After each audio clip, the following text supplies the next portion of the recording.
Jack Hartley hadn't touched the front door of his ranch in 3 years, not since he'd carried Margaret out of it in a pine box. He stood on that bottom step now, one hand on the rail, and the smell hit him first.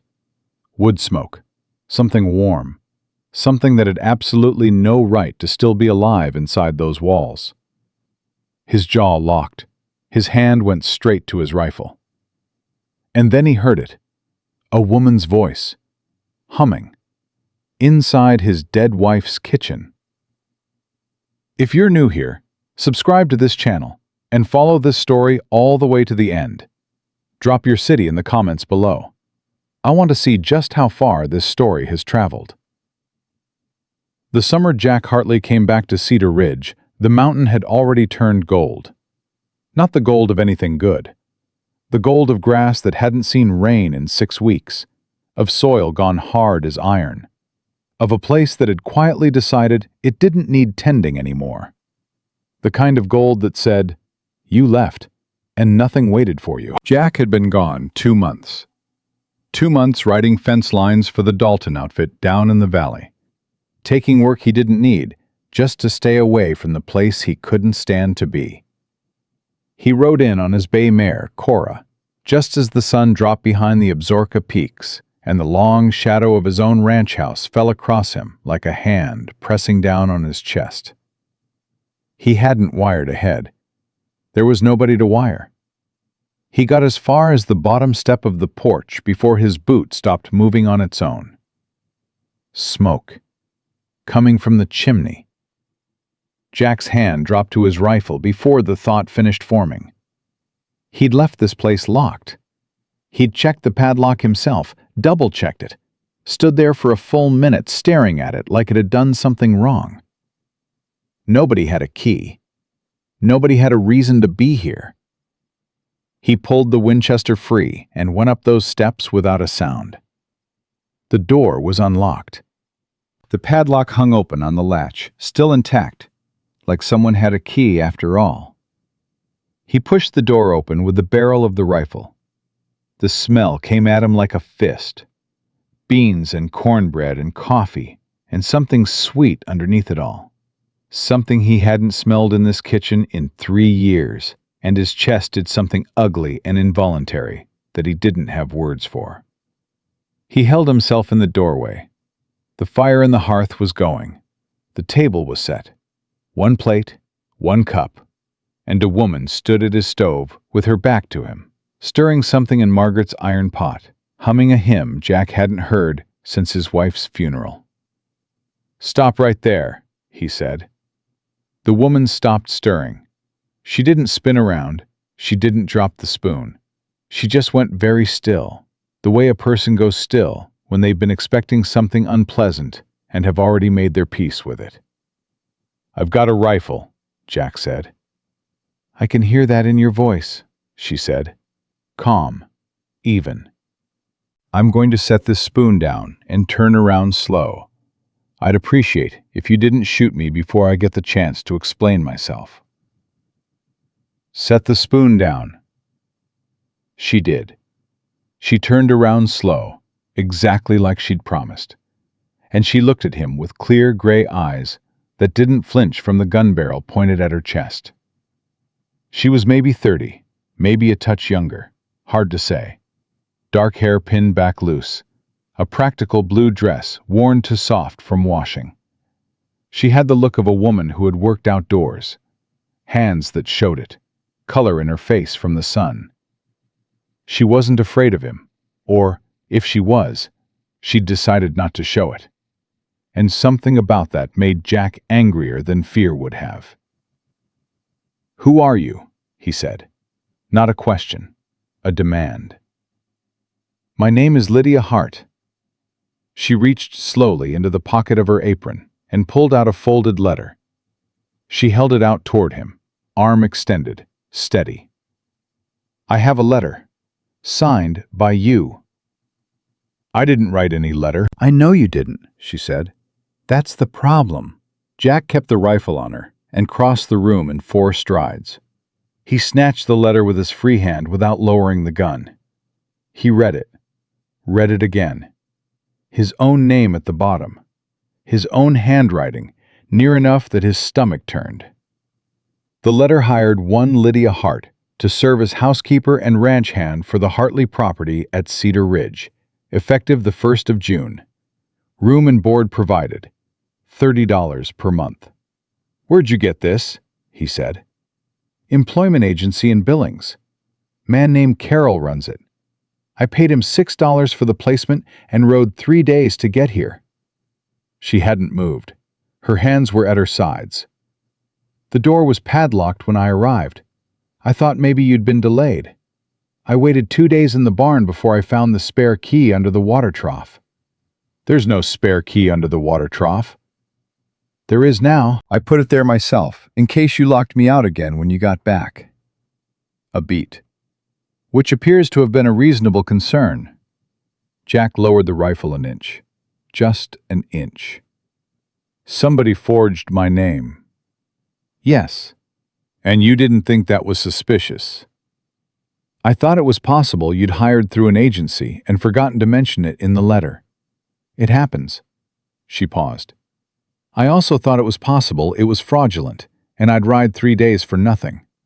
But I needed the work, Mr. Hartley, so I took the chance." He looked at her for a long moment. The beans on the stove popped softly. The fire crackled. Everything in this kitchen was the same as it had always been, except for this woman standing in it. And the wrongness of that, and the wrongness of how not wrong some part of it felt, made his voice come out harder than he intended. "Pack your things," he said. "You're not staying." Something moved through her eyes. Not defeat, not anger. Something quieter and more stubborn than either. "All right," she said. "I'll leave in the morning, if you'll give me that. It's full dark and I don't know this road." He stared at her. "The barn," he said finally. "You sleep in the barn." "I've been sleeping in the barn for 2 days. One more night won't hurt me." She turned back to the stove and picked up the spoon. "Supper's ready if you want it. Beans and cornbread, and there's coffee. I made enough for 2 because I didn't know when you'd ride in." Jack stood in the middle of his dead wife's kitchen with a rifle in his hand and a woman stirring his supper, and he didn't have a single thing to say. He hung the rifle on the hook by the door. He sat down at the table. He didn't say thank you, and she didn't ask him to. She was gone from the kitchen by the time he finished eating, and he told himself that was fine. He told himself a lot of things that night. He told himself the letter was nothing, some fool's prank, or a paperwork mix-up, or some stranger who'd gotten his name from the land registry and used it for reasons he couldn't see yet. He told himself the woman would be gone by morning, and the house would be empty again, the way it was supposed to be. He told himself that was what he wanted. He woke at 4 in the morning to the sound of someone splitting wood. Jack sat up, listened. The rhythm was steady and practiced, not the hacking of someone who didn't know what they were doing. He got up, pulled his boots on, and walked outside. Lydia Hart stood in the gray pre-dawn dark, sleeves rolled to the elbow, working through a cord of unsplit logs he'd had stacked against the barn wall since February. She didn't look up when he came out. "What are you doing?" he said. "Splitting wood." She set another log on the block and swung. "You're low. Whoever was looking after this place let the supply run down." "Nobody was looking after this place." "I can tell." She set another log. "You've got a loose hinge on the barn door, a section of fence post down on the north side that I could see from the ridge, and your water trough has a slow leak. Left another month, you'll lose the trough entirely." Jack looked at her. "I told you to leave in the morning." "It is morning." "I know what you meant." She stopped and looked at him straight. Her face was composed and direct, and she had sawdust in her hair. "Mr. Hartley, I'm not trying to make trouble for you. I know this situation isn't what either of us planned. But I rode 3 days, and I spent $6 I didn't have on a placement that turned out to be somebody's lie. And I've got nowhere pressing to be. So before I go, I'm going to split your wood and fix your trough, because it needs doing, and I'm already here. You can stand there and be annoyed about it, or you can go back to sleep." He stood there. "The fence post," he said. "North side, about a quarter-mile up. 2 posts down, wires dragging." He hadn't been up to the north fence since April. It should have been fine. "I'll look at it after sunup," he said, and he didn't know why he said it. It just came out. She nodded and went back to the wood. Jack stood on his own porch in the gray mountain dawn and watched a stranger fix his life in small pieces. And something in his chest that had been locked up like a padlock on an empty door shifted in a way he couldn't explain and didn't want to examine. He went inside and put the coffee on. He found her at the north fence at 8 in the morning. She'd walked up ahead of him and already had 1 post reset by the time he got there with the tools. "You know fence work," he said. "I know ranch work." She didn't look up from tamping the post. "Grew up on a spread in Wyoming. My father ran cattle." "What happened to it?" A pause. Her hands kept working. "Man named Aldous Crane decided he wanted our water rights. Took him 3 years of legal maneuvering and 2 bought judges, but he got them. Ranch wasn't worth much without water. Dad sold for nothing. Died the following winter." She tamped the post again, hard. "My mother passed 2 years before that. I had a brother. He left for California, and I haven't heard from him since." Jack picked up the wire stretcher without being asked and started working the fence line. They worked in silence for a while, the way people work together when they've done this kind of labor before, falling into a rhythm without discussing it. "You said you needed work," he said. "Yes." "What kind of work have you been doing?" "Whatever I could get. Laundry mostly. Some cooking. I spent 8 months as a cook at a boarding house in Miles City before the owner's wife decided she didn't like the way the men talked to me at breakfast and let me go." A dry beat. "Wasn't my fault how they talked." "No," Jack said. "I don't reckon it was." She glanced at him. First time she'd looked at him with anything other than that flat, careful composure. Like she was surprised he'd said that. He looked back at the fence. "Post set," he said. "Let's get the wire up." They didn't speak much over the next few hours. They fixed the fence. They fixed the trough, a cracked seam along the bottom that Lydia had patched with a tar compound she'd found in the barn. And Jack made a note, privately, that the patch was better than anything he would have done. They found 2 more fence sections on the east side that had been weakened by something, maybe deer, maybe the hard winter, and they fixed those too. By noon, Jack Hartley had done more useful work on his own property than he'd managed in the entire 6 months before his trip to the valley. He didn't say that out loud. They sat on the porch steps with coffee. The mountain sat up behind the house, big and gold and indifferent, and the summer air was dry and hot and smelled like pine sap and heated grass.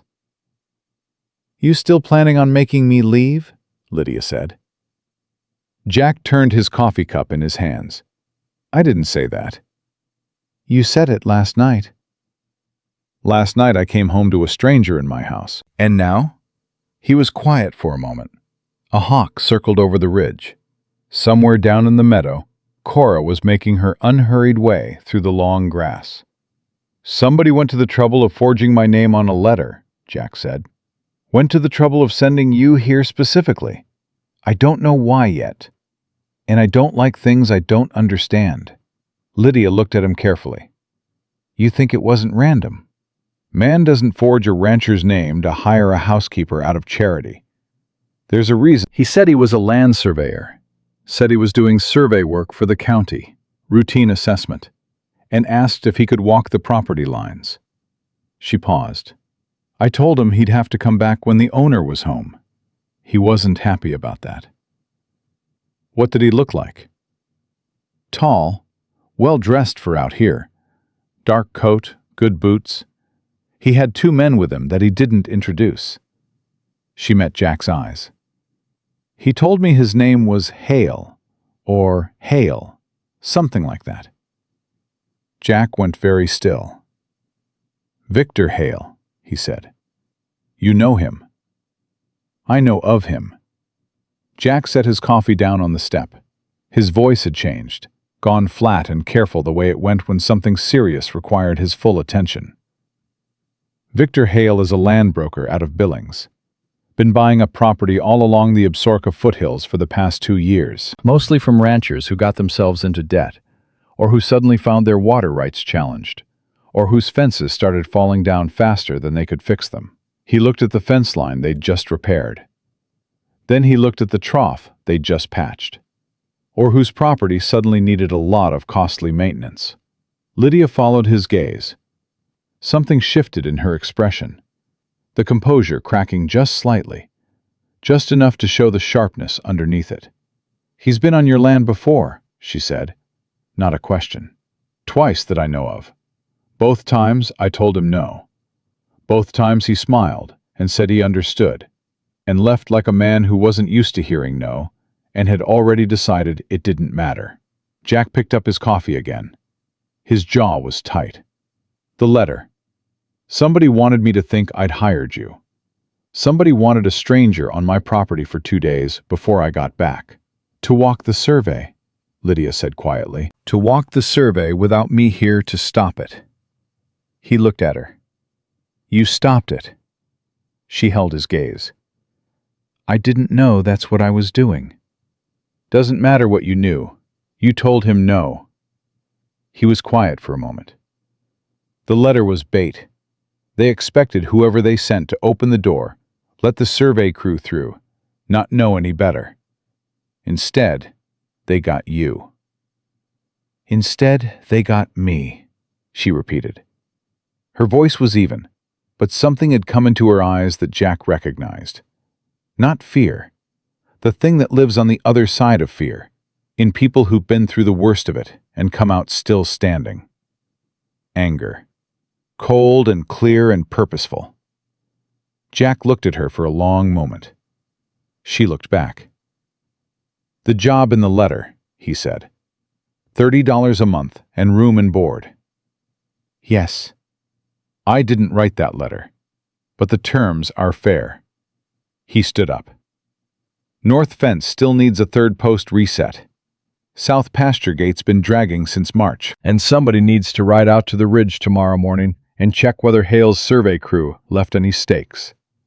Lydia stood up too. I can ride the ridge, she said. I know you can. Jack picked up both coffee cups and headed for the door. Barn's not fit for sleeping long term. There's a spare room at the end of the hall. Clean sheets in the trunk. He went inside without waiting for her answer. Behind him, on the porch step, Lydia Hart stood in the mountain summer heat and looked out over a ranch that wasn't hers, and a fight that had just become hers anyway. And she thought about her father's land, and Aldous Crane's lawyers, and 2 bought judges, and a water right stripped away piece by piece until there was nothing left. She thought about Victor Hale's well-dressed back walking away from this porch yesterday morning, unhappy but patient, the way men like that were always patient. She picked up her hat from the railing and put it on. There were fence posts to reset before dark. Lydia found the stakes before breakfast. She'd ridden out at first light without waking Jack, taking the gray gelding from the second stall, the one that looked like it hadn't been exercised in weeks, and pushing up the ridge trail while the sky was still pale pink at the edges. She wasn't trying to prove anything. She just needed to know, and waiting made her teeth ache. There were 6 of them, iron survey stakes, driven into the ground at intervals along the eastern ridge, each one marked with a small strip of red cloth tied at the top. Professional work, not rushed. Whoever Hale had sent knew exactly what they were doing, and had done it efficiently in the time between when she'd turned them away from the gate and when Jack had ridden back in. She pulled every one of them out of the ground, dropped them in her saddlebag, rode back down. Jack was on the porch with coffee when she came in, and he took one look at her saddlebag and set his cup down slow. "How many?" he said. She laid them out on the porch railing. 6 iron stakes, red cloth flags, all of them. Jack looked at them for a long moment without touching them. "He moved the line," Jack said, "by about 40 yards from what I could tell. I don't have the original survey to compare, but those stakes weren't on your property line. They were inside it." Jack picked up one of the stakes and turned it in his hand. 40 yards gets him the upper creek feed. Without the creek feed, the north pasture goes dry by August. Without the north pasture, you can't run enough cattle to pay your taxes. He looked at her. "You worked that out fast." "I've seen this before," she said, and there was something in her voice when she said it. Not bitterness exactly, but the particular flatness of a person describing something they've already grieved past the point of tears. "It's the same pattern. You push the survey line, you cut the water, you wait. Man gets desperate enough, he sells for whatever he can get. Or he doesn't sell, and you find some other pressure point." Jack set the stake down. "What was your father's pressure point?" Lydia was quiet for a moment. The gelding shifted behind her, and she reached back and put a hand on his neck without looking. "He had a loan," she said. "Small one, taken out in a hard winter to cover feed costs. Crane bought the note from the bank, called it due in 30 days. She paused. 30 days, on a cattle ranch, in February. There was no way to cover it. Dad knew it. Crane knew it. That was the point. Jack was silent. "The note on this property," Lydia said carefully. "Do you have one?" "Paid off 2 years ago." He said it with a grim satisfaction, like a man who'd gone without things specifically to be able to say that. "Ranch is free and clear. Hale can't come at me from the dead angle." "Then he'll come at you from another one." She picked up her saddlebag and headed for the barn. "I'd start by finding your original survey documents." They were in the strongbox, under the floorboard in Jack's office, which was what he called the small room off the main hall that was mostly a desk buried under 2 years of unfiled paperwork. Jack dug out the survey documents: original plat map, county filing, water rights certificate, and spread them on the desk while Lydia stood at his shoulder and compared them to the position of Hale stakes as best she could reconstruct from memory. The line was wrong.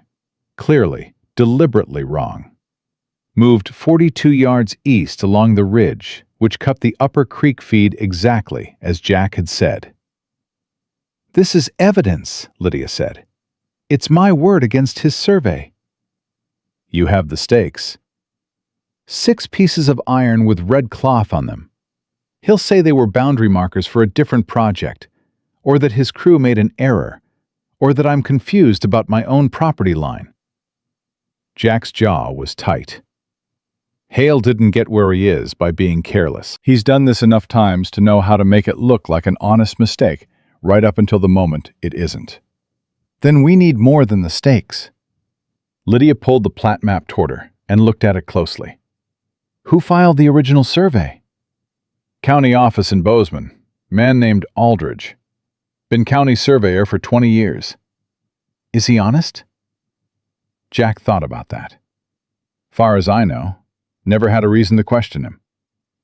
"Hale would need someone in the county office to accept a fraudulent resurvey. Or he'd need to file it somewhere else and then challenge your original." She tapped the water rights certificate. "This is the real target. Everything else is preparation." Jack looked at her. She was standing in his office with a county survey map in her hands, working through Victor Hale's legal strategy, with the focused efficiency of someone who had watched this exact machinery operate before and had spent years afterward understanding every gear of it. He felt something he hadn't felt in a long time. The specific sensation of not being alone with a problem. He didn't know what to do with that, so he set it aside. "I need to ride into town," he said. "Talk to Aldridge. Find out if anyone's approached him or filed anything against this property in the last 6 months." "I'll come with you." "You don't have to. I know I don't have to." She folded the water rights certificate and held it out to him. "Take this with you. Don't leave it here." He took it. Their fingers didn't touch, but it was close enough that he was aware of the fact that they didn't. "We leave in an hour," he said. The town of Cedar Ridge sat at the base of the mountain in a loose cluster of buildings that had been there long enough to look permanent, but never quite long enough to look comfortable. Mercantile, feed store, sheriff's office, 2 saloons, a church that doubled as a schoolhouse on Wednesdays, and the county land office in a squat wood-frame building at the east end of Main Street that always smelled like old paper and lamp oil. Jack tied Cora at the rail and was halfway to the land office door when he heard his name. "Hartley!" He turned. 3 men on horseback stopped in the street. The one in front was well-dressed, dark coat, clean boots, a hat that cost more than most men earned in a month. He had a face like a banker, smooth and pleasant, and absolutely without warmth. Victor Hale. "Mr. Hale," Jack said. Hale looked from Jack to Lydia, standing at his shoulder, and something moved behind his eyes that was too quick and too controlled to read easily. "I heard you were back. Didn't realize you'd brought company." "Miss Hart works for me." "Does she?" Hale smiled with his mouth. "I don't believe we've been properly introduced." "No," Lydia said. "We haven't." Hale turned back to Jack. "I stopped by your property a couple days back. Routine survey assessment for the county. Your housekeeper turned my crew away." The word housekeeper had something inside it that Jack didn't like. "I'd appreciate the chance to finish the survey at your convenience." "My survey's on file in the county office," Jack said. 20-year-old plat. Nothing routine about resurveying a property that's never been in dispute. Just county procedure, Hartley, updating old records. Hale's voice was easy, practiced. "I'm sure you understand." "I understand plenty." Jack kept his voice level. "You want to survey my land, you come to me first, in writing, with the county order number attached. Anything else trespasses." Hale studied him for a moment, with those banker's eyes. Then he looked at Lydia again, longer this time. "Miss Hart," he said, "I hope you're settling in well." It was nothing, a pleasantry. But the way he said it, the deliberate acknowledgement, the small smile, it was a message, and they both knew it. "I know you're here. I put you here, and I'm not done." Lydia looked at him with those clear gray eyes and didn't blink. "I'm settled just fine, thank you." Hale touched his hat brim and rode on. Jack watched him go. Beside him, Lydia let out a breath so controlled it was barely audible, and he understood suddenly that she'd been holding it. "He knows who you are," Jack said quietly. "Not just that you're working for me. He knows you." "I think so," she said. "From before?" She was quiet for a beat. "Aldous Crane and Victor Hale are business associates. I found that out after my father's ranch was gone. They've worked together on at least 4 properties that I know of." She kept her voice low and even. "When I left Wyoming, I told myself I was just looking for work. But I followed the stories.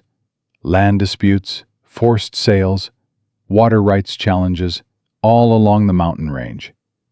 All of them had the same shape." She paused. Hale's name kept coming up. Jack turned to look at her fully. "You didn't come here by accident." "I came here because someone sent a forged letter with your name on it, and I needed work, and I didn't ask enough questions." She met his eyes. "But I've been asking questions about Victor Hale for 2 years, Hartley. And I think whoever forged that letter knew that." I think they wanted me here specifically. Not to open the door for the survey crew. Her voice dropped. To warn you. The world went very quiet around that statement.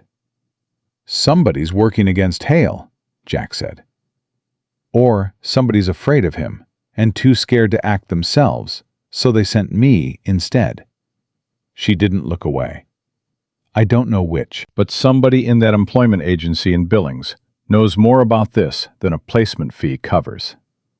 Jack stood in the street in the summer heat, with Victor Hale's dust still settling and his water rights certificate folded in his pocket. And he reassessed everything he thought he'd understood about the last 48 hours. Let's go talk to Aldridge, he said. Aldridge was a small, precise man who wore his age in his hands more than his face. Knuckled and spotted from decades of fieldwork, still steady when they moved. He shook Jack's hand and looked at Lydia with mild curiosity and said nothing about her presence, which Jack noted and appreciated. He laid the plat map on Aldridge's desk without preamble.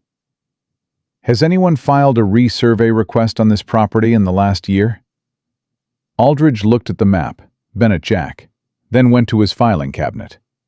He spent 2 minutes going through it with the careful attention of a man who kept very good records and knew exactly what was in them. Then he went to a second cabinet. Then he stood very still with his back to them. What is it? Jack said. There's a survey request filed 6 weeks ago, Aldridge said, and his voice had changed, tightened. Under a county improvement order. He turned around holding a document. I didn't file this. Jack took it. It had Aldridge's signature on it. That's not my signature, Aldridge said. His voice was flat, and something had gone cold in his eyes. That is not my signature. Lydia leaned in to look. The signature was close enough to pass without scrutiny. But she'd been looking at forged documents for 2 years, and she saw the slight heaviness in the downstroke, the way the last letter ran just a fraction too long. Same person who forged the employment letter, she said quietly. Look at the terminal stroke. Jack looked at her. You're certain. Not in a court of law, but certain enough. She looked at Aldridge. Has Victor Hale been in contact with your office recently? Aldridge set the forged document on his desk like it was something that might burn him. He came in 3 months ago. Said he was working with the county on a land consolidation project. Asked to see the original surveys for 6 properties along the Absaroka Ridge. He paused. I showed them to him. There was no reason not to. It's public record. Which 6 properties? Jack said. Aldridge listed them. Jack knew every name. 3 of them were men he'd ridden fence with. 2 were widows who'd inherited from husbands gone too soon. 1 was an old trapper named Silas Webb, who'd lived on his ridge parcel for 30 years and wouldn't have known a land dispute from a hole in the ground. 6 properties, all of them water adjacent. All of them, together, controlling every significant water feed from the upper Absaroka down into the valley. He's not buying ranches, Lydia said. Her voice had gone very quiet. He's buying a watershed. The word landed in Aldridge's office like a stone dropped into still water, and they all 3 stood around it and understood what it meant. Whoever controlled the water from the Absaroka Ridge controlled every ranch and farm in the valley below. They controlled what got planted and what died.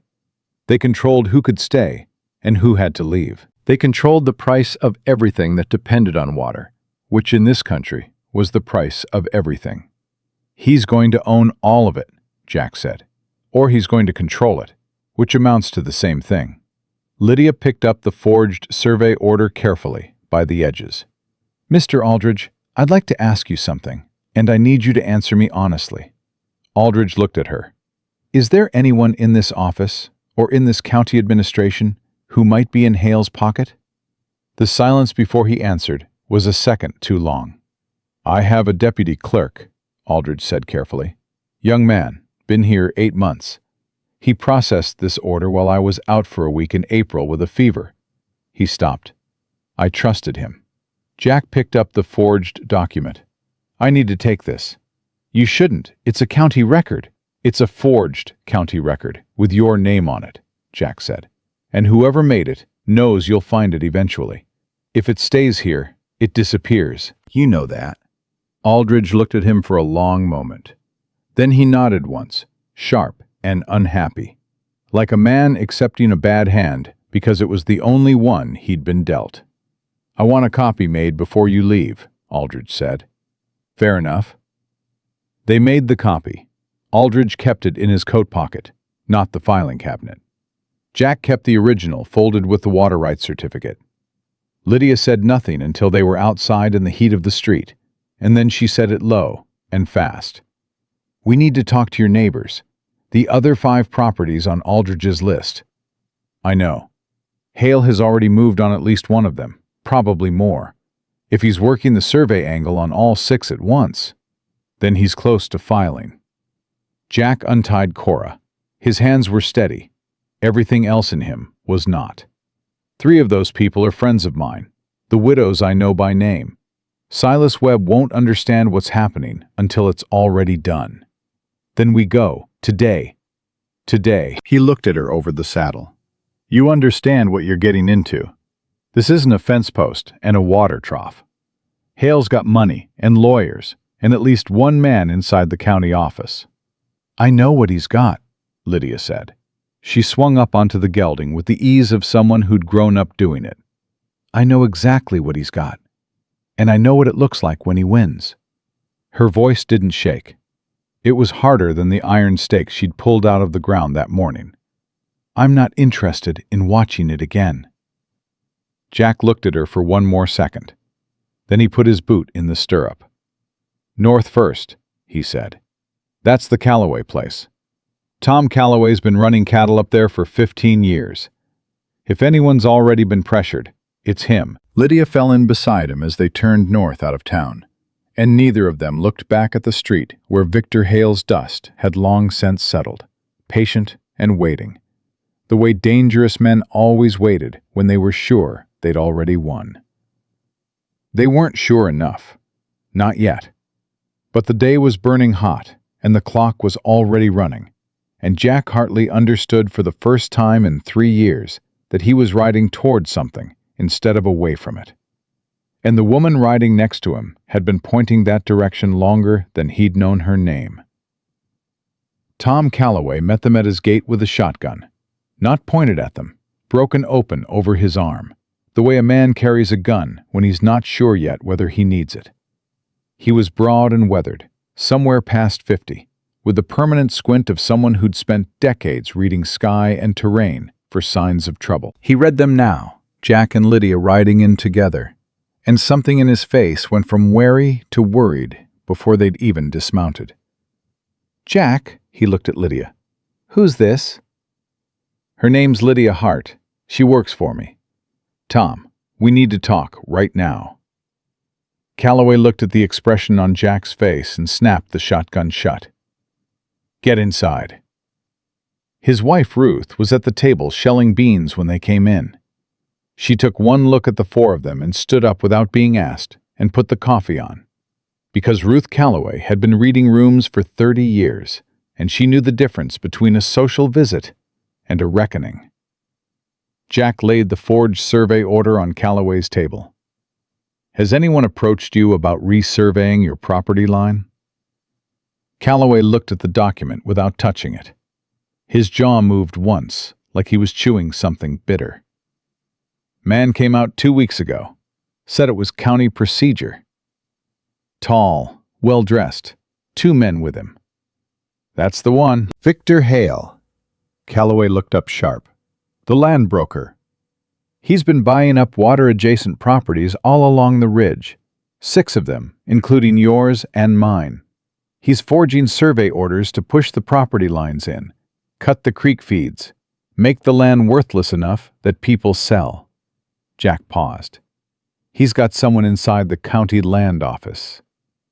Ruth set coffee cups on the table with a careful, controlled motion. That was the only sign she was frightened. "How far along is he?" "Far enough that he's already filed at least one forged survey. Far enough that he came to my property and tried to walk the line while I was gone." Jack looked at Calloway. "Did you let his crew survey?" Calloway's face did something complicated. "I told them to come back. I didn't like the look of it, but I didn't have a reason to say no outright." He rubbed the back of his neck. "They came back 4 days later, when I was out checking the south herd. Ruth was here alone." Ruth's hands stopped moving. She didn't look up from the table. "Ruth," Jack said carefully. "I let them walk the east line," she said. "They were polite. They had papers. I didn't know—" She stopped. "You didn't know," Lydia said, and her voice was so quietly certain and without blame that Ruth looked up at her. "There was no reason you should have. These men are professionals. This is what they do." She leaned forward slightly. "Were there stakes? Iron stakes with red cloth?" Ruth nodded. "Then they've already set a false line on your property." Lydia looked at Calloway. "We need to find them and pull them before he files. Once it's filed, even a forged document creates a legal dispute that takes months and money to fight. That's what he's counting on, that nobody can afford the lawyers." Calloway stood up from the table. His face had gone to granite. "I'll get my boots." "Tom!" Ruth grabbed his arm, not to stop him, just to hold on for a second. He put his hand over hers, and then he went and got his boots. They found 11 stakes on the Calloway property, east line and part of the north. Pulled every one. Calloway held each stake as he pulled it, with the controlled fury of a man who understood exactly what it represented, and was converting that fury into something productive, because the alternative was useless. Lydia walked the Calloway line with him, comparing angles, noting distances, sketching the approximate positions in a small notebook she'd pulled from her coat. Jack watched her work and felt that sensation again of not being alone, and pushed it back down where it belonged. "You've done this before," Calloway said to Lydia as they walked. Not unfriendly. Assessing. "I've looked for them before," she said. "On my father's land. After the fact." She pulled a stake and handed it to him. "I prefer doing it before."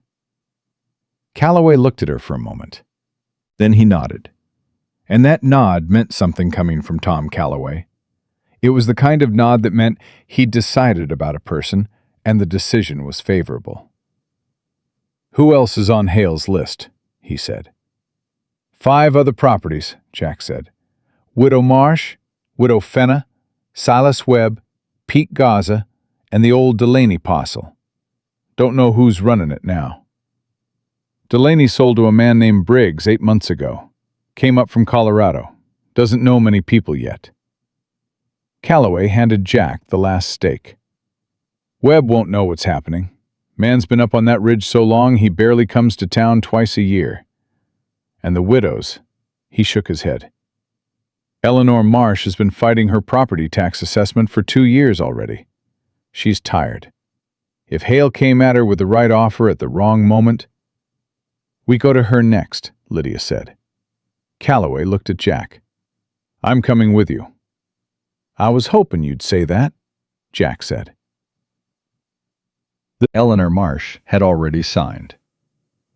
Not a sale, not yet, but a preliminary agreement. A letter of intent, which was what Hale's lawyer called it, drafted in language smooth enough that Eleanor had read it twice and thought it meant something different than it did.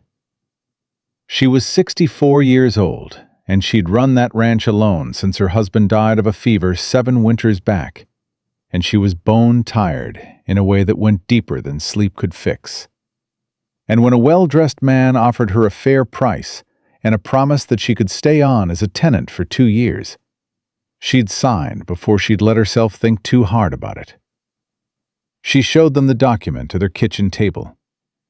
Calloway read it, and his face went grim. Lydia read it and went very still. "Mrs. Marsh," Lydia said, "this agreement transfers your water rights separately from the land title. Do you see that?" Eleanor looked at the document. "It says the water rights transfer in escrow. It says they transfer immediately upon signing. The land sale has a 60-day closing. The water rights are already gone." Lydia looked up. "He gave you 60 days to feel secure, but he took the water today." Eleanor sat back in her chair. The color left her face. "Can it be undone?" Jack said. "I don't know. Depends on whether he's filed it already." Lydia was already turning the document over, checking the notarization date. "This was signed 4 days ago. If he moved fast—" "He moves fast," Jack said. "Then we need a lawyer, today." She looked at Calloway. "Is there an attorney in Cedar Ridge?" "One, Frank Deacons. He's honest, but he's slow." "Slow we can work with. Dishonest we can't." Lydia stood up. "Mrs. Marsh, I need you to understand something. Signing this didn't make you stupid or careless. This man has done this before, and he is very good at it. But we might be able to stop it if we move right now." Eleanor Marsh looked at Lydia with the eyes of a woman who had been embarrassed and frightened, and was now something past both of those things, something harder. "What do I need to do?" "Come with us to Deacons. Bring every document you have on this property. Everything. Title, survey, tax records, everything." Eleanor was already getting up to find her papers. Frank Deacons read the letter of intent 3 times. He was a thin, unhurried man who wore his skepticism openly and his opinions carefully. And by the 3rd reading, his skepticism had become something considerably less polite. "This is predatory drafting," he said. "The water rights clause is buried in the 3rd paragraph of the escrow language. A careful reader might catch it. Anyone signing quickly, or under any kind of emotional pressure, or trusting that the document meant what the man described." He set it down. "Mrs. Marsh, when this man presented this to you, how did he characterize the agreement?" "He said it was a standard letter of intent, that nothing binding happened until the final closing in 60 days. "He lied." Deacon said it without heat, the way a doctor names a disease. "The water rights transfer is binding immediately. The 60-day closing is for the land only." He looked at Jack. "You said there are 5 other properties." "6, including mine. He hasn't come at me with a document yet. He's still working the survey angle." "He's sequencing them," Lydia said. Everyone looked at her. "He's doing the survey work on the properties he thinks will be hardest first, the ones with owners who'll push back. He's doing the document work on the ones he thinks are easiest, getting those signed before anyone compares notes." She looked at Deacons. "He doesn't want the targets talking to each other." Deacons looked at her with an expression that was somewhere between professional respect and personal curiosity. "You have a legal background, Miss Hart?" "No, I have a personal one." She didn't elaborate, and he didn't push. "The letter of intent may be voidable," Deacon said. "The water rights clause is arguably unconscionable if Mrs. Marsh can demonstrate she wasn't made aware of its effect. That's not a guarantee, but it's a viable argument." He picked up his pen. "I need to file an injunction before those water rights are recorded with the county. If they're already recorded—" "Then we fight it out," Calloway said from the corner. "And we win." "Fighting it out costs money," Deacon said. "I'm aware of that." Calloway's voice was even.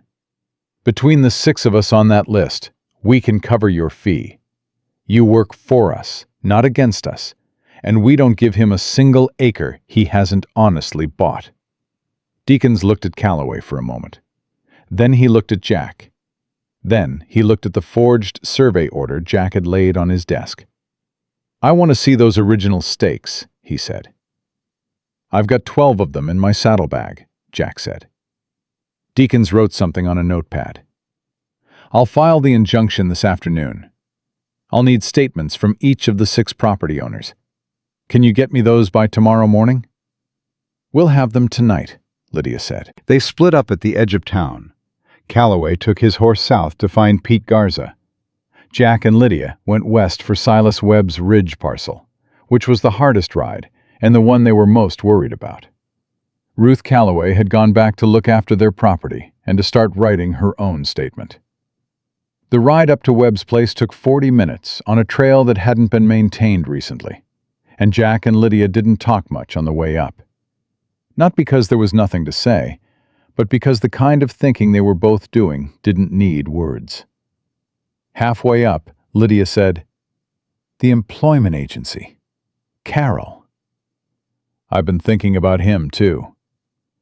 "Somebody paid him to send me to your ranch specifically. Somebody who knew Hale was going to move on your property, knew the timing, and wanted a warning delivered." She paused. "That's either someone working against Hale from the inside, or someone who's been watching him long enough to know his schedule." "Or both," Jack said. "Or both." She was quiet for a moment. "I need to go back to Billings." Jack looked at her. "That's a 3-day ride." "I know. Not today. But Carol knows something, and I let him off too easy when I took the placement. I was too focused on the job and not focused enough on the questions."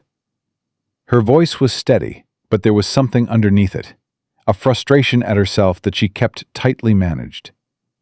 "If someone orchestrated this, if someone sent me here on purpose, I want to know who, and I want to know why, and I want to know what else they know about Victor Hale." "You think there's more?" "I think a man who does this along 6 properties simultaneously, who has people inside county offices, who has lawyers drafting unconscionable contracts and surveyors forging documents." She stopped. "I think this isn't the first time.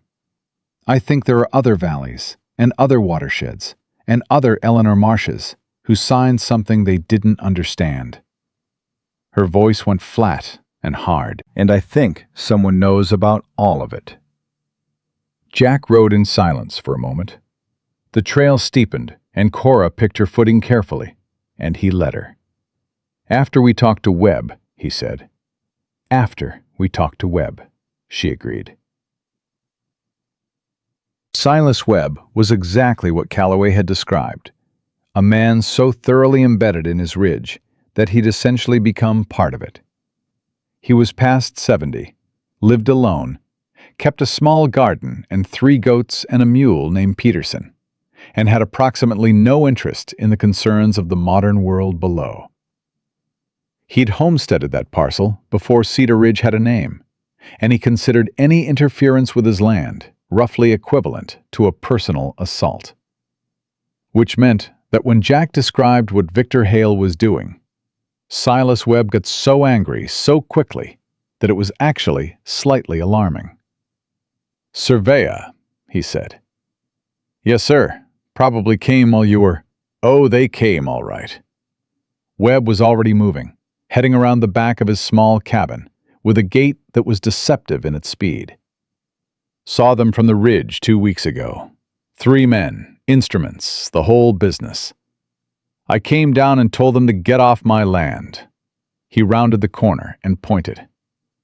"They left those 4 stakes, 2 on the west line, 2 on the north." Lydia was down from her horse and pulling them before Webb finished the sentence. "Nobody asked me about any resurvey," Webb said. His voice was gravel over stone, steady with outrage. "Nobody asked me about anything.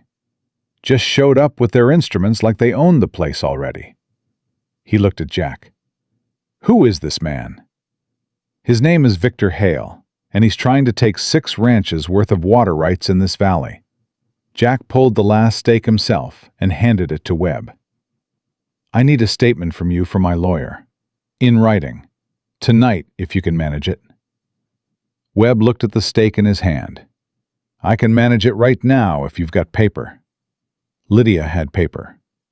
Webb wrote his statement in a handwriting that was old but precise, pressing hard enough that the words were going to be readable for a generation. He handed it back to Lydia without ceremony and looked at Jack. "You fixin' to fight this?" "Yes, sir." "Good." Webb looked at the stake again and then threw it as far off his ridge as he could manage, which was farther than a man his age had any right to throw. "Peterson needs water same as any of us." They were back in Cedar Ridge before sunset, and Deakins had already filed the injunction. It had been recorded at 3:40 in the afternoon, which was 40 minutes before Hale's lawyer arrived at the county office to submit the water rights transfer from Eleanor Marsh's letter of intent. The clerk, not the deputy clerk who'd processed the forged survey, but the senior clerk who'd been there 20 years, had looked at the injunction filing and looked at the transfer submission, and told Hale's lawyer that he'd need to come back after the court reviewed the conflict. Deakins told them this with the satisfied precision of a man who'd cut something off at exactly the right moment. The water rights are frozen pending review. He can't record them, which means he can't move on the rest of the properties until he resolves this one. And resolving this one requires him to answer questions about the letter of intent that he really does not want to answer in front of a judge. "How long does that buy us?" Jack said. 30 days minimum, possibly 60. Deakins looked at his notes. "I need the remaining statements by morning. I also need someone to formally document the survey discrepancy, your original plat versus the stake positions. Is there a surveyor you trust?" "Aldridge," Lydia said. Deakins looked at her. "He's the county surveyor. Hale's already compromised his office." "Aldridge himself is clean. He's furious." Lydia set the notebook with her sketched stake positions on Deakins' desk. "He found a forged document with his own signature on it this morning. I think he's motivated." Deakins picked up the notebook and looked at her sketches. His eyebrows rose slightly. "These are precise." "I've had practice." Jack watched Deakins study the notebook and felt something move through him that was partly admiration and partly something more complicated that he still wasn't ready to name. In the space of one day, Lydia Hart had pulled 12 survey stakes, talked Eleanor Marsh off the floor of her own despair, gotten the lawyer to file an injunction that blocked Hale's first clean move, and extracted a statement from Silas Webb that the man had been resistant to giving anyone for the better part of a decade. She'd done all of it without asking for credit and without waiting for permission. He thought about Margaret. Not the grief of her, the other thing, the earlier thing, the memory of her laughing at the kitchen table on a summer morning just like this one, telling him that the best thing about a hard problem was that it showed you what you were made of. He held that memory for exactly 1 second, then set it down carefully in the place he kept things he couldn't afford to carry while riding. "What about Carol?" Jack said. "The agency and Billings." Deakins frowned. "What about him?" "Someone paid him to send a specific woman to my property at a specific time. That's either evidence of a conspiracy we can use, or it's a lead we can't afford to ignore." He looked at Lydia. "I'll ride to Billings with you." She looked at him. Something shifted in her expression. Surprise, quickly composed back to neutral. "You don't have to do that." "I know I don't have to." He said it back to her in the same cadence she'd used on him that first morning, and he saw the recognition cross her face. "We leave in 2 days. That gives us time to get the statements to Deakins and check the fence line again before we go." He picked up his hat from Deakins' desk. "And it gives Hale 2 days to figure out that his injunction failed, which means it gives him 2 days to make a mistake." Deakins looked between them with the expression of a man watching two currents in a river figure out they were going the same direction. "I'd advise caution. If Hale believes you're building a coordinated legal case—" "He already knows," Lydia said. The moment that injunction was filed, he knew. She stood up, and something about the way she stood said the conversation had moved from planning to action. The way a person shifts weight when they're done thinking and ready to move. The question isn't whether he knows. The question is whether we can get to Carol before Hale does. The room went quiet, and in that quiet, Jack Hartley understood that the stakes they'd pulled from the ground that morning were only the first layer of this thing. Underneath them was something bigger, older, and a great deal more dangerous.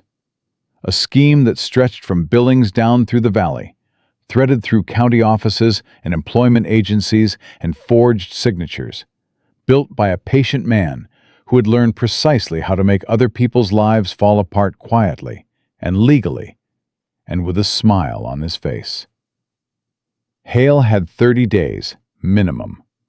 He would not waste a single one of them. And somewhere in a Billings employment agency, a man named Carroll knew exactly how deep this went. And Jack Hartley intended to find out before that knowledge disappeared. They rode out of Cedar Ridge before dawn. Jack had the original survey documents in his saddlebag, the forged survey order wrapped in oilcloth, and his Winchester loaded. Lydia had her notebook, Carol's address written in the back of it, and the particular focused quiet of someone who had been preparing for a conversation for 2 years and was finally close enough to have it. They didn't talk much in the dark. The mountain road was too narrow for side-by-side riding, so Jack went first and Lydia followed, and the only sounds were hoofbeats and the early birds starting up in the timber, and the occasional distant complaint of something wild moving through the brush below. When the road widened and the sky started going gray at the edges, Lydia pulled up alongside him. "He'll know we're gone," she said. "Yep, that gives him 2 days to move on the other properties before we get back. Deacons has the injunction.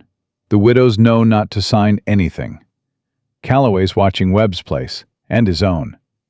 Jack kept his eyes on the road. "It's not perfect coverage."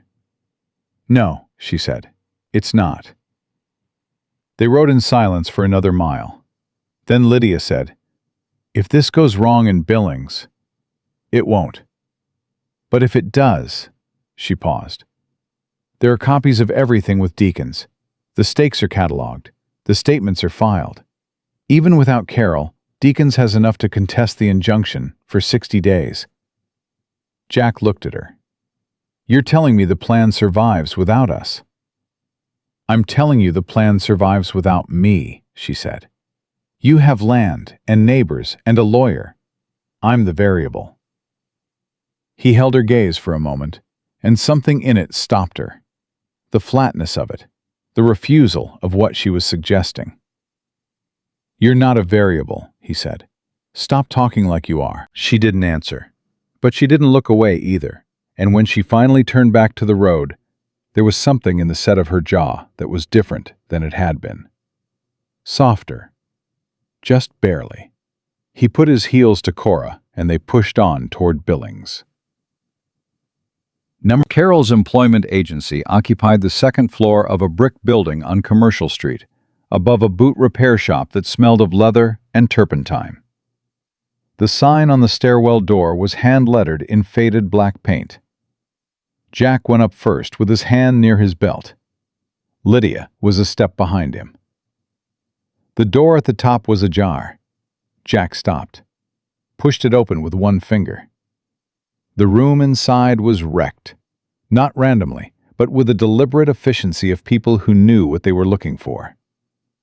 Filing drawers pulled out and emptied, papers on the floor, a chair turned over. The desk cleared to bare wood except for a broken inkwell that had bled black across the corner. Behind the desk, in a second chair that had not been turned over, sat a small man of about 50, with a bruised eye and the expression of someone waiting for the next bad thing. "Carol," Lydia said. The man looked up. He looked at her, then at Jack, then back at her. Something went through his face. Relief and dread in equal measure. The look of a man who'd been hoping for rescue and was no longer sure rescue was going to help. "Miss Hart," he said. "I figured you'd come, eventually." "Who did this?" Jack said. "Who do you think?" Carol touched his eye with 2 fingers. "Careful. They came yesterday morning. 2 of them. Took the files on 6 properties. Land placement records, client correspondence, billing records. Anything with Hale's name on it. He paused. Or almost anything. Lydia went very still. Almost.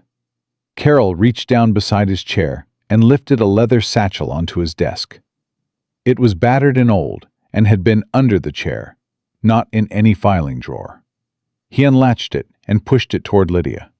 She opened it. Inside, a bound ledger, 2 folders of correspondence, and a folded document sealed with a notary stamp that Jack didn't recognize. She picked up the ledger first and opened it to the middle. Her breath went out. "How long?" she said. 4 years, Carol said.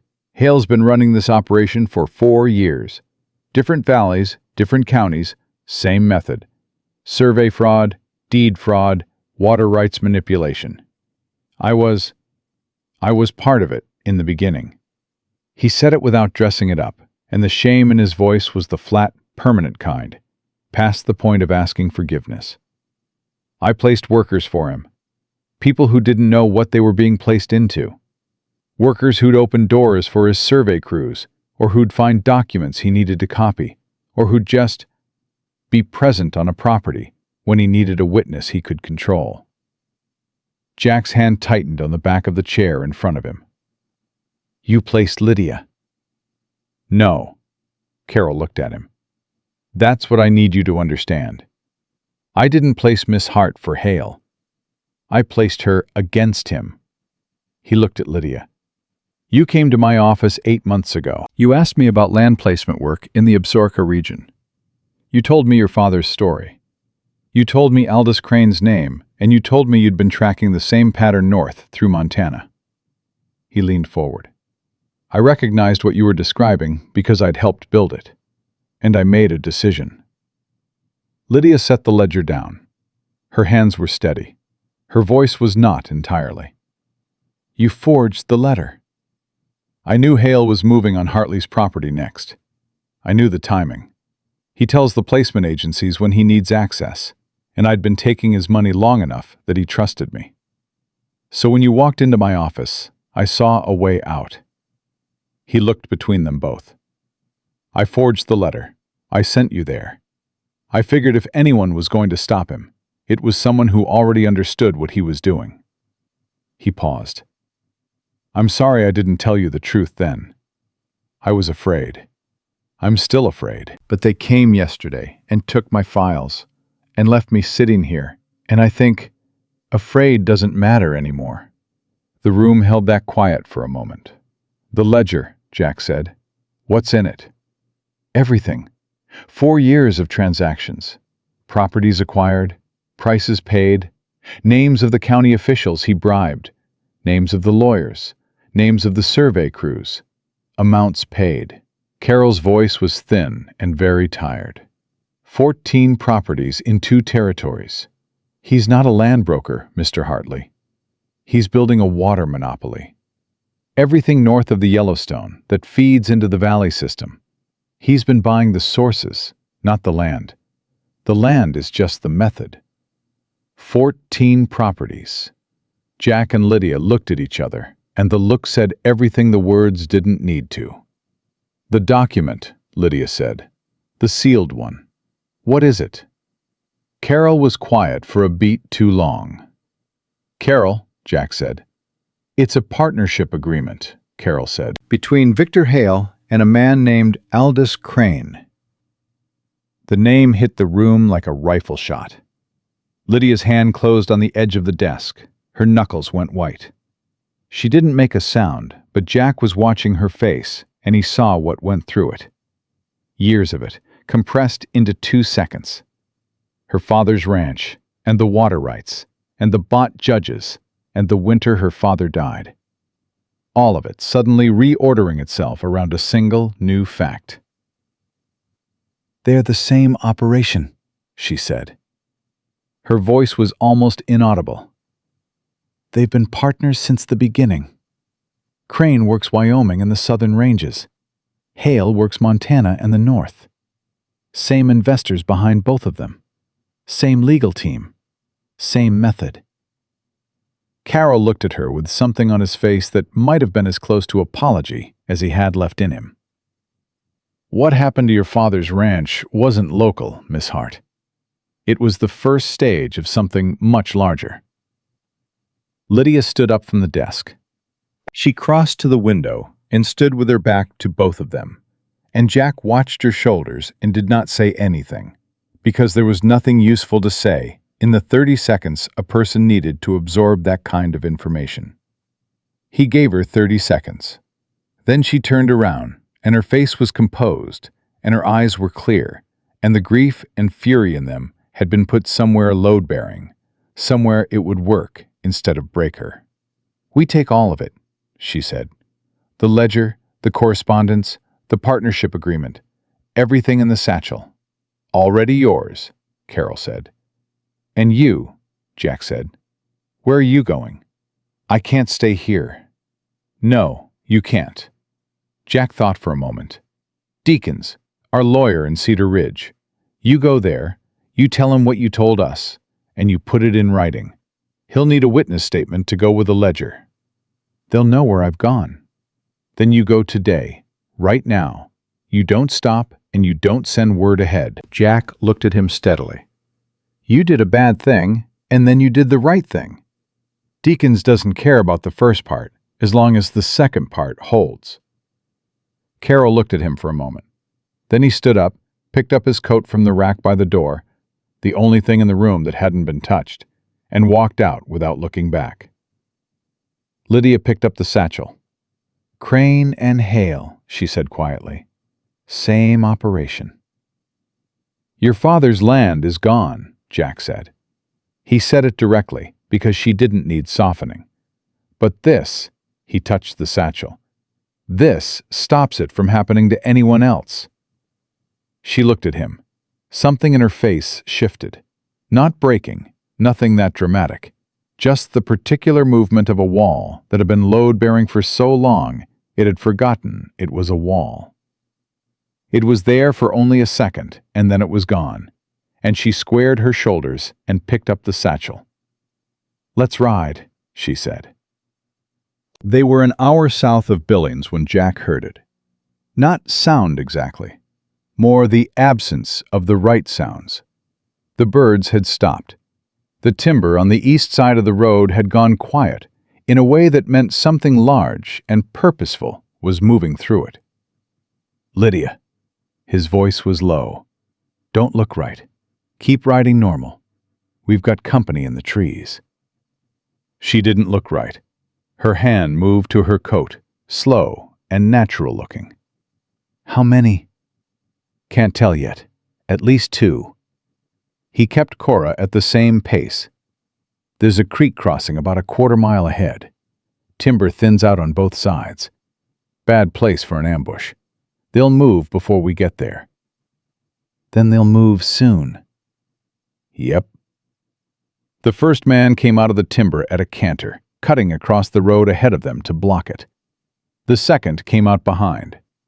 Both of them had rifles up, and neither of them was being subtle about it. They were Hale's men.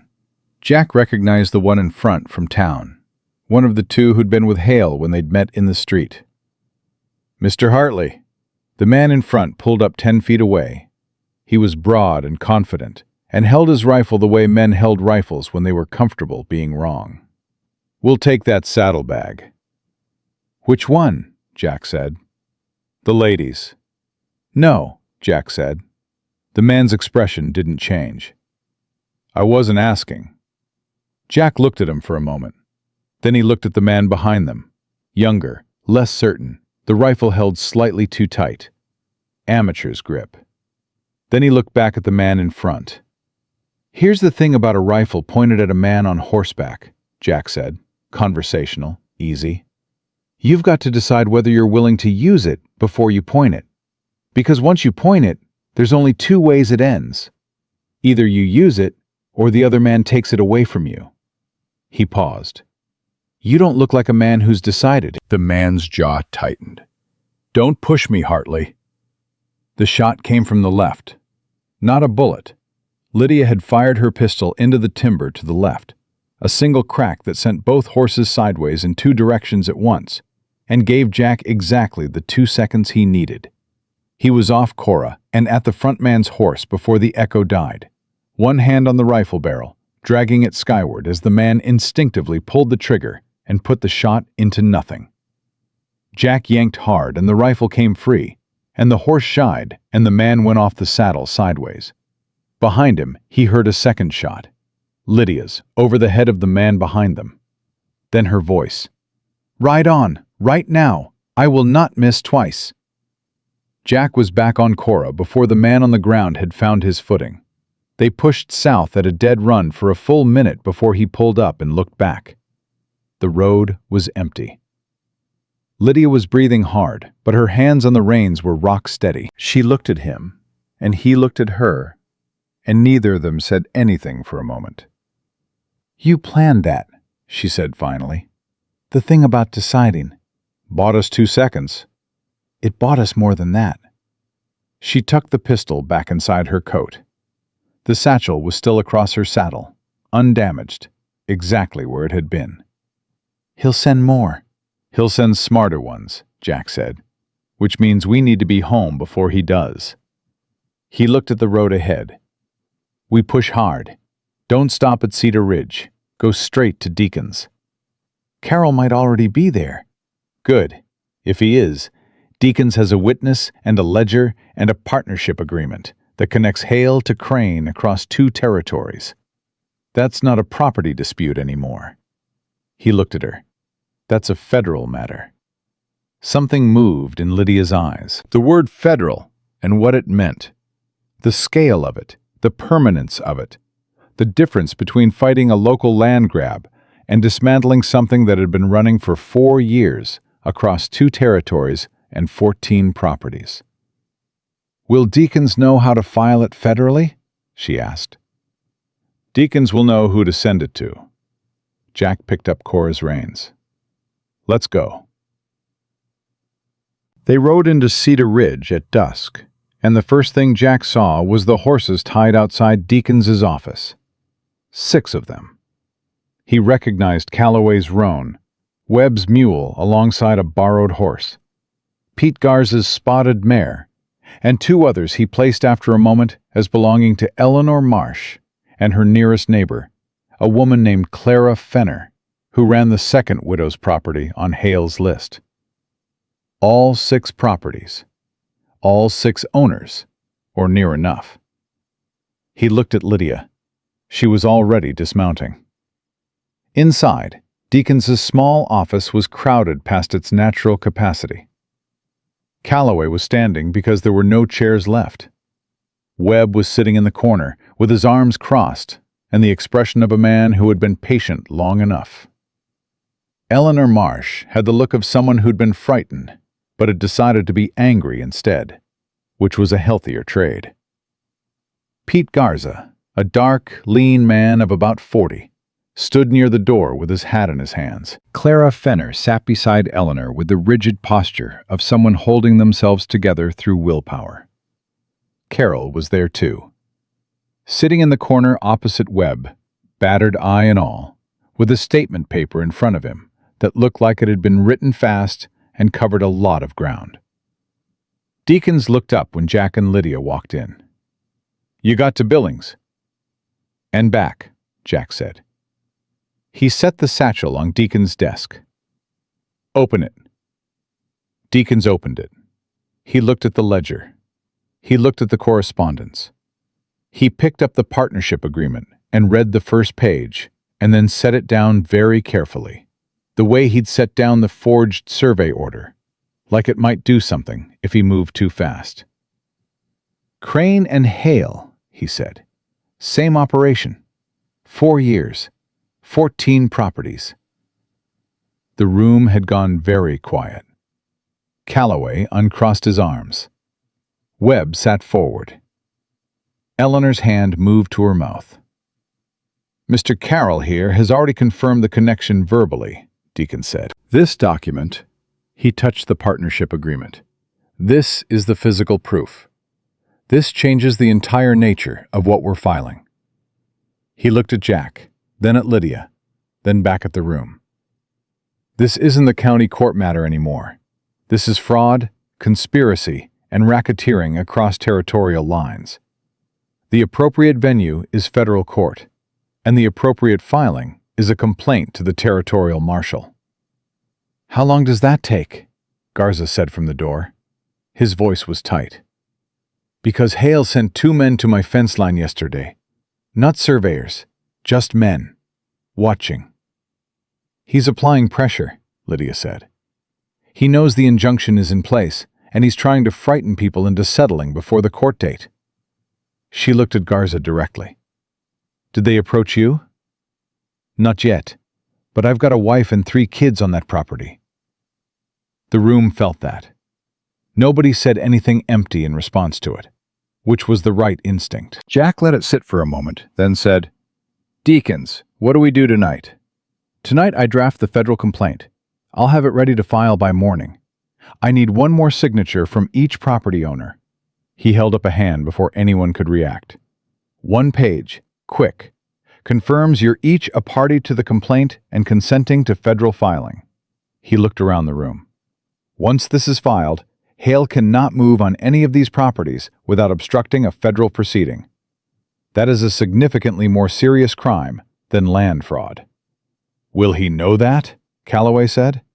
"His lawyer will," Deacon said, "and his lawyer is very good. Which means the moment this is filed, Hale's lawyer is going to advise him to go quiet and wait for a hearing date. That buys us time to build the case properly." He looked at the ledger again. "With this, I don't think he'll like what he finds at the hearing." Carroll spoke from his corner, quiet and without inflection. "He'll come for the ledger first. He knows I had records.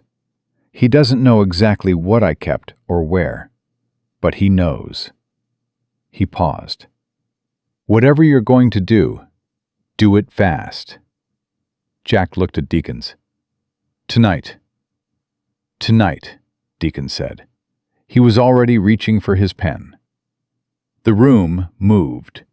People took seats or made room for others to take them, and Deacons began drafting with the focused speed of a man who understood that the difference between action and hesitation was sometimes the difference between a ranch and an empty field. Lydia stood to one side of the room, the satchel in her hands, watching. Jack moved to stand beside her, close enough to speak quietly. "You all right?" he said. She thought about it honestly, which was how she did most things. "I've been looking for that partnership agreement for 2 years. I didn't know it existed. I suspected something like it, but—" She stopped. Seeing Crane's name on a document with Hale's, seeing what they built together, knowing my father's land was the starting point of all of this. "It's not the end of it," Jack said. "Not tonight. But it's the turn." She looked at him.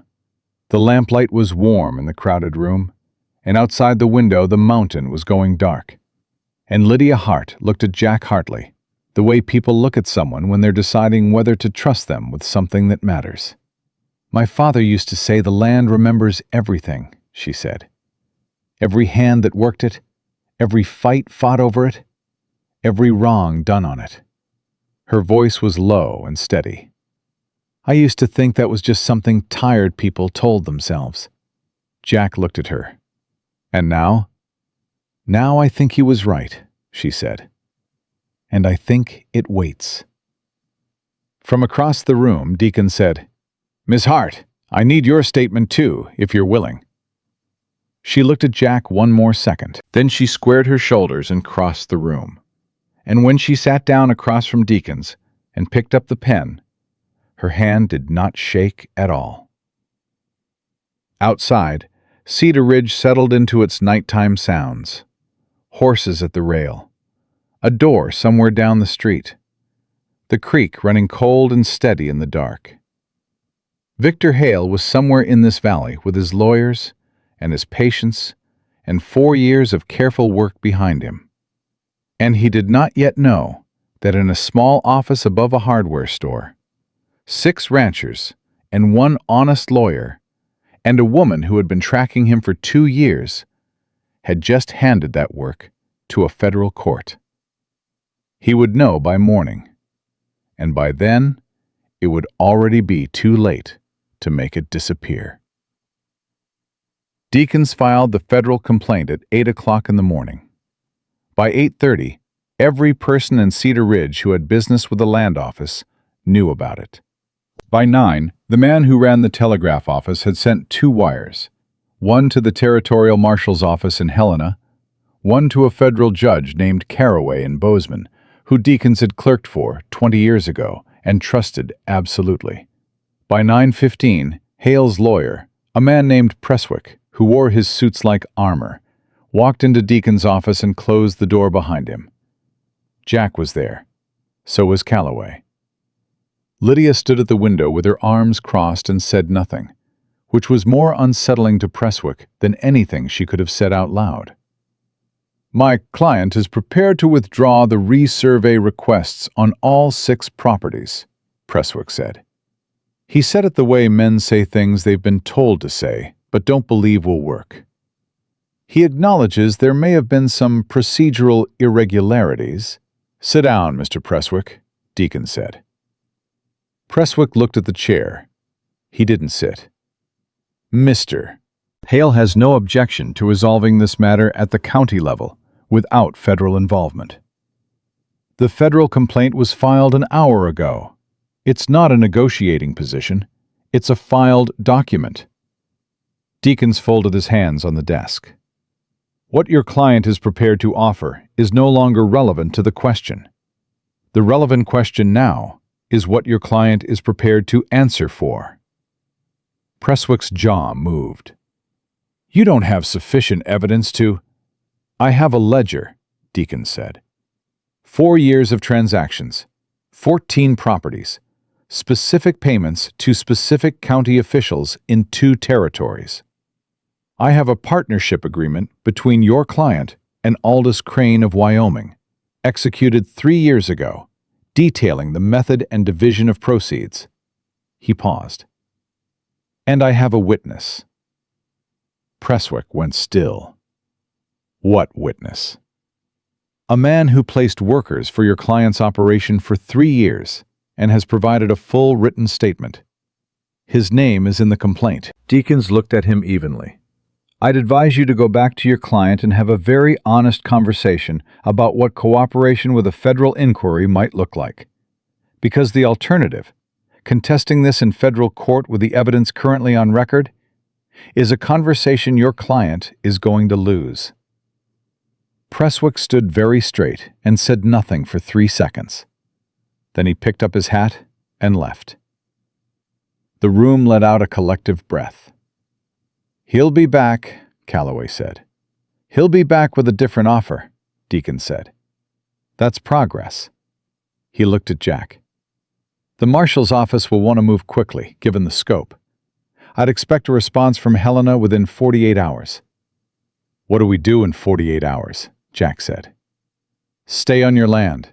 Don't let anyone survey anything. And—" Deakins looked at him with the measured directness of a man who'd spent 40 years watching people make avoidable mistakes. "Don't let Hale talk to you without me present." Jack nodded and stood up. Lydia was already at the door. They were halfway back to the ranch when the rider came down from the north at a pace that meant news, not visiting. Jack recognized the horse before the rider. It was Garza's spotted mare, and the man on her was Garza's eldest boy, maybe 16, riding hard with his hat gone somewhere behind him. Jack pulled Cora sideways to stop him. "Whoa! What happened?" The boy pulled up, breathing hard. "Mr. Garza sent me. 2 men came to our fence line at first light. Not survey men. They stood there. All morning. My father went out and asked them their business, and they didn't answer. Just watched the house." "They still there?" Jack said. "When I left, they were." Jack looked at Lydia. Her face had gone tight and focused. "It's intimidation," she said. "He can't touch the properties legally right now, so he's pushing on the people." "Garza's got a wife and 3 kids," Jack said, which was what Garza had said the night before, and which landed the same way the second time. "I know," She looked at the boy. "Ride back. Tell your father to go inside. Keep the family together. Don't engage with them. Don't give them any reason." She paused. "Tell him Mr. Hartley is coming." The boy looked at Jack, who nodded once. The boy turned the mare and pushed her back north. Jack looked at Lydia. "You don't have to." "Stop finishing that sentence," she said, and she put her heels to the gelding. The two men at Garza's fence line were professional about it, in the way that made it worse. They weren't threatening, weren't trespassing, weren't doing anything that could be acted on directly. They sat their horses 20 yards outside the fence and watched the house with the patient, deliberate visibility of men who had been paid to be seen. Jack rode up to the fence and stopped. He looked at both of them. Neither of them spoke. "You're on the county road," Jack said. "That's legal. So I'll say this once and not again. The properties in this valley are parties to a federal complaint filed this morning. Any interference with those properties or the people on them, of any kind, becomes obstruction of a federal proceeding. That is a federal crime." He let that sit for a moment. "Ride back to whoever sent you and tell him what I just said, word for word." The closer man looked at him without expression. "We're just riding, Hartley." "Then ride somewhere else." A long pause. The men looked at each other. Then, with the studied slowness of people trying to preserve the appearance of choosing, they turned their horses and went north. Lydia watched them go. "That won't be the last of it." "No, but it buys Garza a quiet afternoon." Jack turned Cora toward the Garza house. "Let's check on the family." Maria Garza opened the door before they knocked, which meant she'd been watching from the window. She was a small, contained woman who had clearly been frightened, and had clearly decided that frightened was not acceptable. And she met them at the door with coffee already in hand. "They're gone," she said, looking past them to the empty fence line. "For now," Jack said.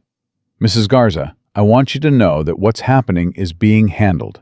Not perfectly and not instantly, but it's being handled." She looked at him. Then she looked at Lydia with the particular assessment women gave other women when something important was being measured. "You're the one who found the survey stakes." "Yes, ma'am," Lydia said. "And the ledger." "Yes." Maria Garza looked at her for one more moment. Then she stepped back and held the door open. "Come in and drink this coffee before it goes cold." Pete Garza was at the kitchen table with his 3 children, arranged around him in the specific formation of a man who'd pulled his family close and was going to keep them there until the trouble passed.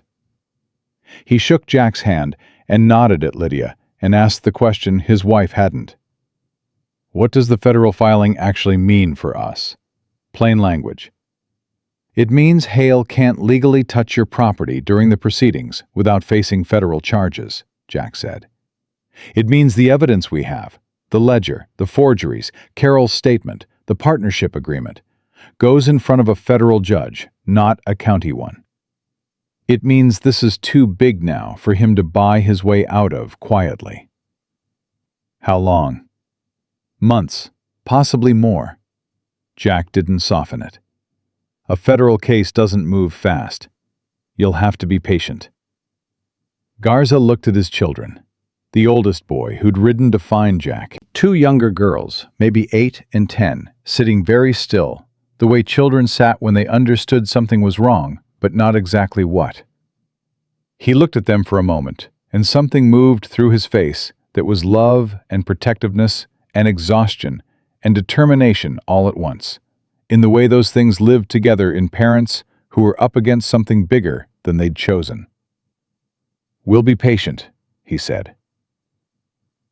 They were back on the road to the Hartley Ranch by mid-afternoon, and it was on that road, in the particular quiet of 2 people who had been side by side through 3 days of hard and purposeful motion, that something changed. Not dramatically, not with a speech. It happened the way real things happen between people. through the accumulation of small moments until the weight of them became undeniable. Lydia was the one who said it. "I've been thinking about what happens after," she said. Jack looked at her.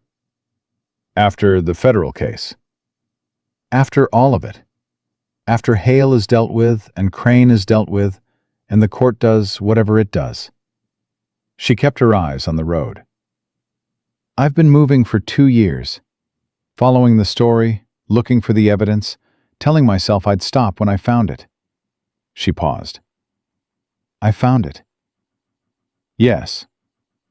So the question of what's next is—" She stopped. "It's a real question, not a hypothetical one." Jack rode in silence for a moment. The mountain was ahead of them, catching the afternoon light, and his ranch was somewhere up that slope, fixed and known and his. He'd spent 3 years using it as a place to be alone. He'd spent 3 days understanding that alone was a choice, not a condition. "The spare room at the end of the hall," he said. She looked at him. "You've been sleeping in it 3 nights," he said. "The terms I offered were fair. $30 a month and room and board and honest work." He kept his voice level, not making it more than what it was, not making it less. "The work's not finished. The ranch still needs tending, and you're—" He stopped and said the honest thing. "You're good at it. All of it."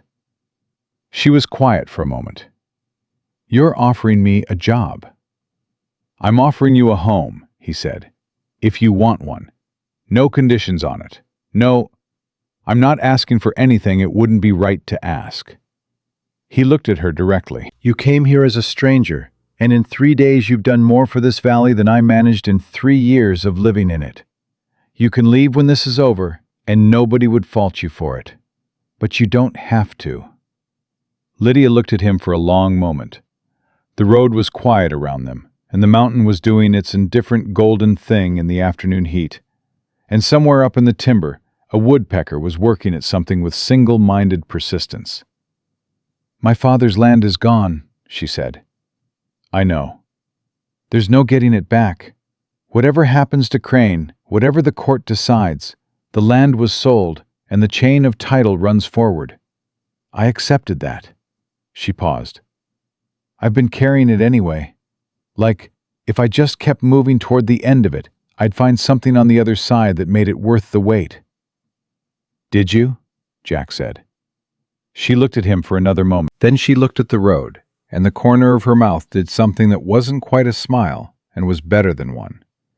The expression of a person setting something down that they've been carrying too long, not because it wasn't heavy, but because they've finally found somewhere solid enough to put it.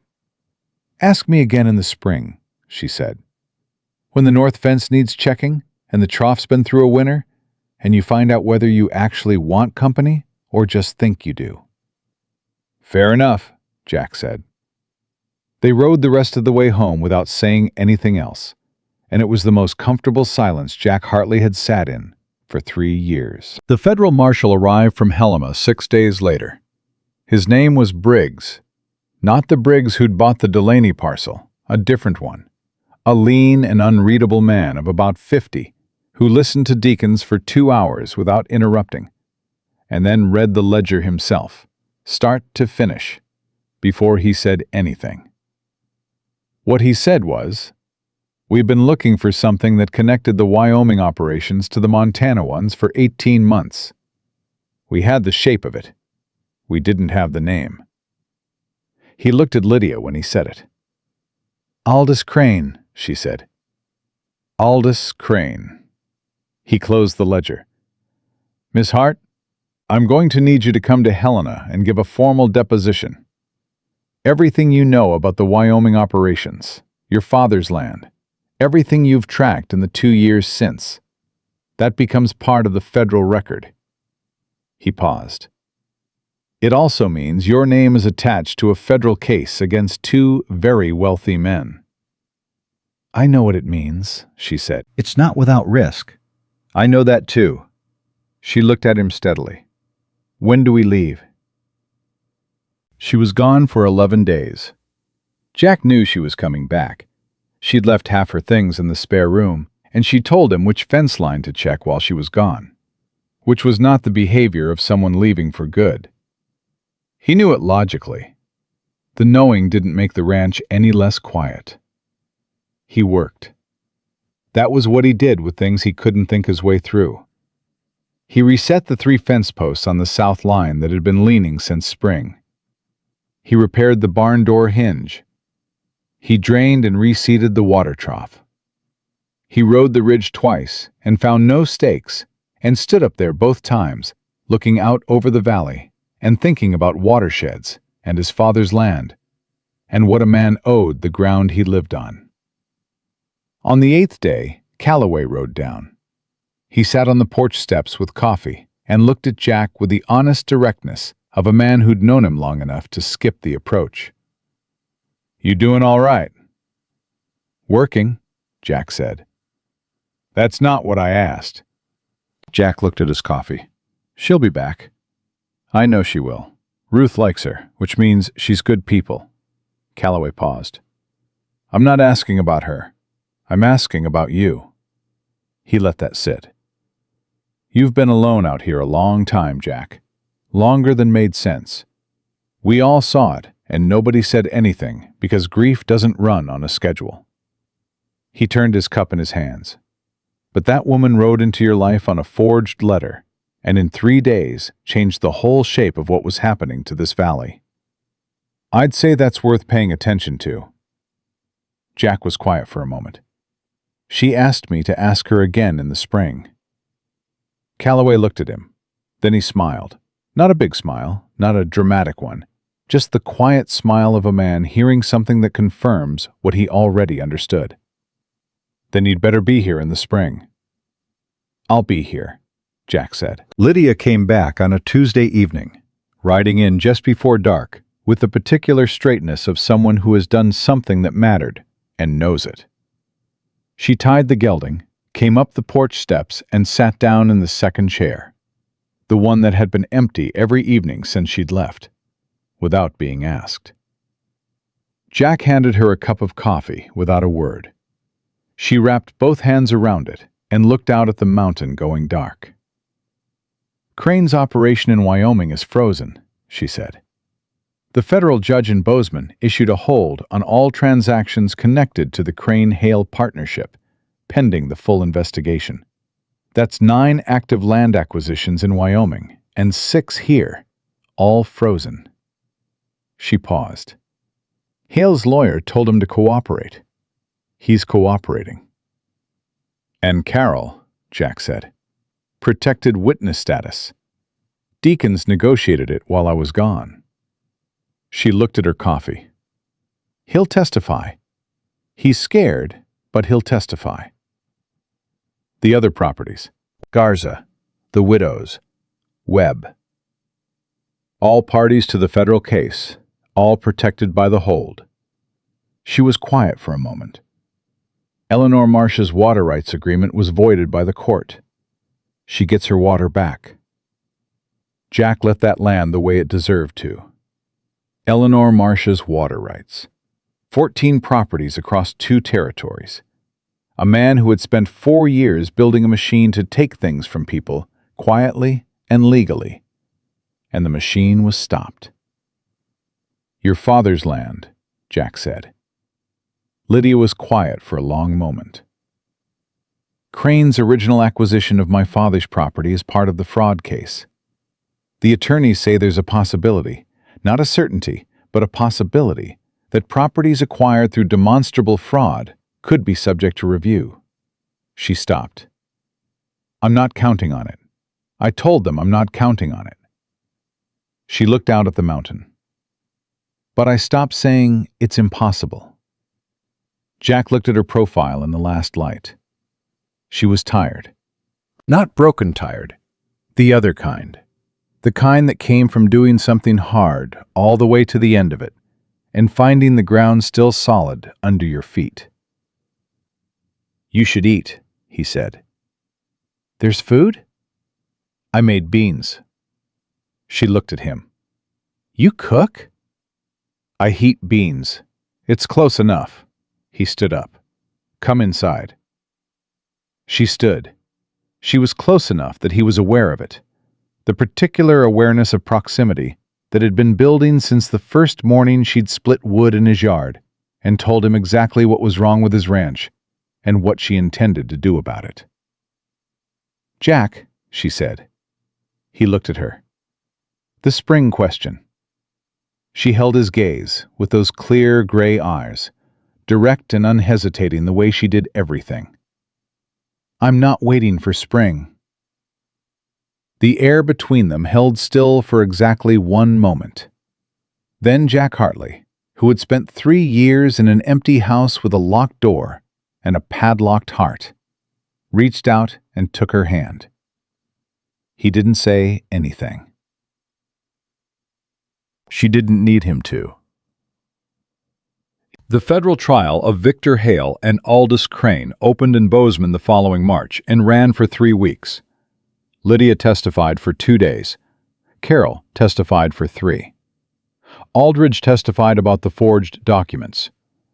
Deakins presented the ledger with the steady competence of a man who had spent his whole career waiting for a case that mattered.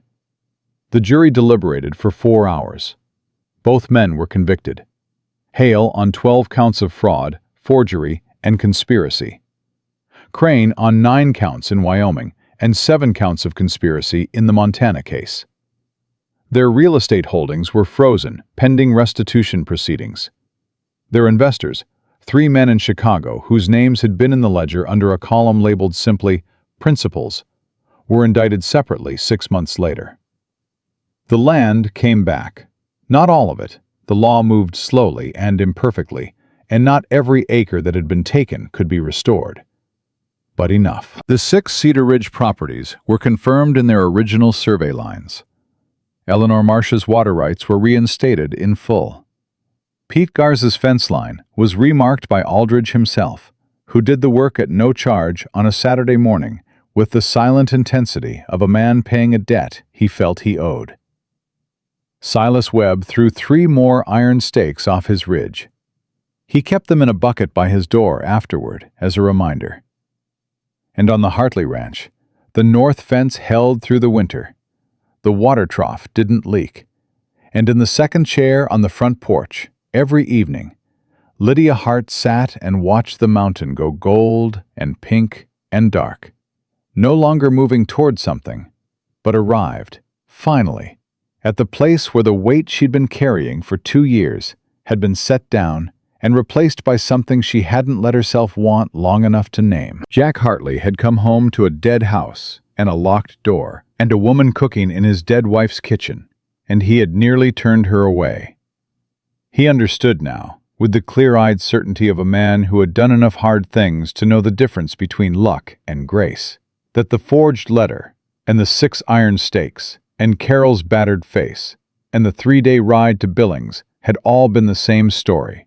The story of how a life that had gone still gets put back in motion, not by wanting it to, but by showing up for it. The land remembered, Lydia had said. It waited. She was right. And so had he, without knowing it, stood still in his grief long enough for the right person to walk through his door, and when she did, he had been, finally, just present enough to let her stay. That was the beginning of everything that came after, and everything that came after was good.